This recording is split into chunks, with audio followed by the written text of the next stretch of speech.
হাফেজ আবু বকর ভাই, শুক্রাণুর কোয়ালিটি কম মানে খারাপ, ভালো করবো কেমনে জানতে চাইছেন?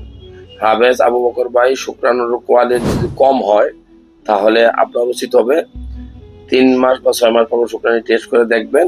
আর পাশাপাশি মাল্টিভিটামিন খেতে পারেন সকাল বিকাল, জিঙ্ক ট্যাবলেট খেতে পারেন সকাল বিকাল, আপনি অ্যাস্ট্রাজেনজেন ক্যাপসুল খেতে পারেন সকাল বিকাল।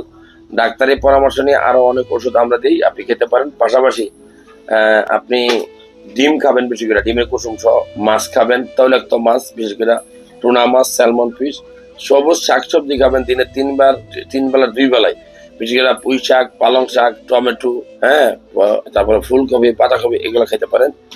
আর গুরুত্বপূর্ণ হলো সপ্তাহে 2 দিন বা 3 দিন লাল মাংস খাবেন।